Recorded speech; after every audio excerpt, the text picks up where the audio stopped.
Okay, welcome back. This is a follow-up video to our previous one, Ahinoam, the wife of Saul, and Ahinoam, the wife of David. Is this the same woman or not? I had a funny feeling I'd be doing a follow-up video to this, and here it is. As said in the previous video, we can't be 100% sure, but I think we can be 99% sure. And here's how I get there. But before we get there, we're just going to look at our passages in case you haven't seen the previous video. I will put a link to that at the end of this one. But here we go. 1 Samuel 14 tells us that the name of King Saul's wife was Ahinoam, the daughter of Ahimaaz.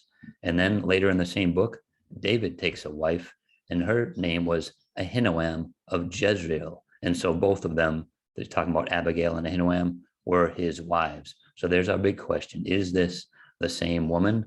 So what we're going to add to the discussion today, we're going to take a deeper look at 2 Samuel 12:8, and we're going to take a look at this reference to her being from Jezreel. So item 1, 2 Samuel 12:8. This is Nathan rebuking David after he had gone and taken Bathsheba. These are the words of the Lord that Nathan spoke to David. He says, I gave you your master's house and your master's wives into your keeping, and gave you the house of Israel and Judah. And if that had been too little, I also would have given you much more. And we talked about that in the previous video. What is this matter of his master's wives, and why is that in the plural? And I had a funny feeling if I looked at this in the concordance, we might find a little answer to our question here.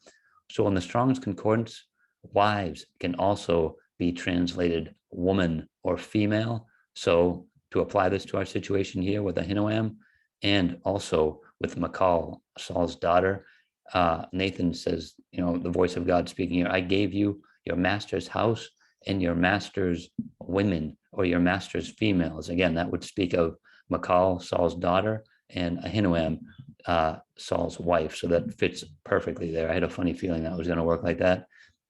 Also have a bonus item here from our previous video. Thanks to Ben for his comment. He made a comment referencing Leviticus 20 verse 14. Written in the law, it says, if a man marries a woman and her mother, it is wickedness. They shall be burned with fire, both he and they, that there may be no wickedness among you. So now a couple of things to point out here. We know that David was not without sin. This would certainly be in violation of the law if he had both of them as his wife. But again, David did commit adultery and murder, so it wasn't above him to commit a sin. However, if you want to look at this technically, it looks like he might not have been in sin, because if we read 1 Samuel 25 and verse 43 and 44, when it talks about David took Ahinoam of Jezreel, and so both of them were his wives. Next verse says, but Saul had given Michal, his daughter, David's wife, to Palti, the son of Laish, who was from Galim. So it looks like Saul took Michal from being David's wife, and forced her to go to this guy Palti. So technically, David wasn't married to Ahinoam and Michal at the same time. Again, that's just an interesting little facet there, another little more drama to throw in this story. So again, it looks like David took Ahinoam as his wife only after Michal had already left him.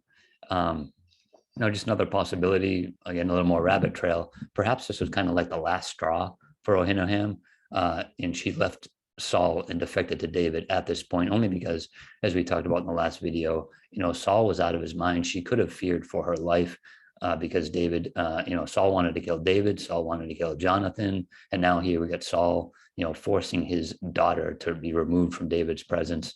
And this could have been the point when Ahinoam, went to David, defected to him, knowing that maybe her own life was in danger. Okay, so item 2, we're going to talk about Jezreel. It says David also took Ahinoam of Jezreel. What is the significance of Jezreel here? Is this a clue pointing to Ahinoam of Jezreel also being the same Ahinoam that was Saul's wife? For this, we're going to go into the book of 2 Samuel, and we're going to look at the story of Mephibosheth. It says, Jonathan, Saul's son, had a son who was lame in his feet. He was 5 years old when the news about Saul and Jonathan came from Jezreel.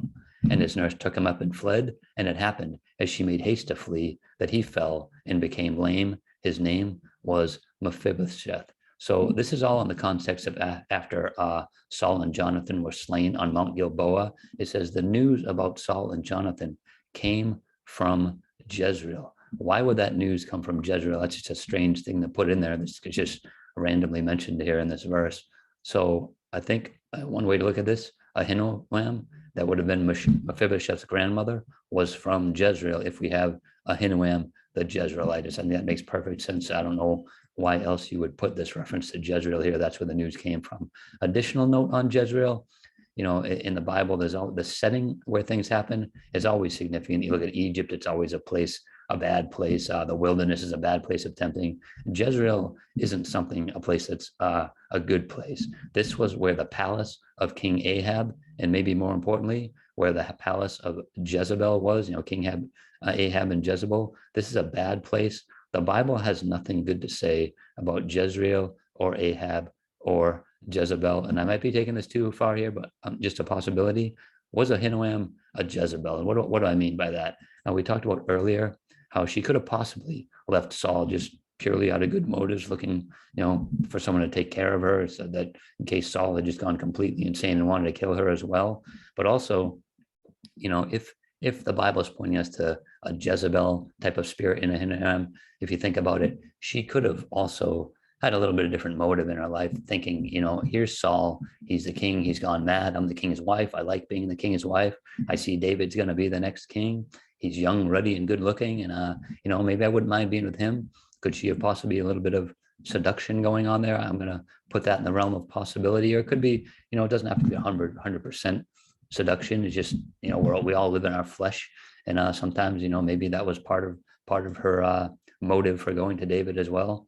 So anyway, after all these things being said and done, in my mind, it's a done deal. This is the same woman. All of the evidence points to this likelihood. And again, as we talked about in the first video, we should take these stories, examine that possibility, examine Saul, examine King David, examine Ahinoam if you wanted to. But after we're done that, we just need to examine ourselves. What would we do? Or we can make it personal. What would I do in that situation if I were any of them? Just let the word of God just work in us to just test our hearts and see what we think we might do under these same complex situations. But I hope you enjoyed that. Let me know if you have any questions or comments. And as always, until next time, contend earnestly for the faith which was once for all delivered to the saints, and God bless.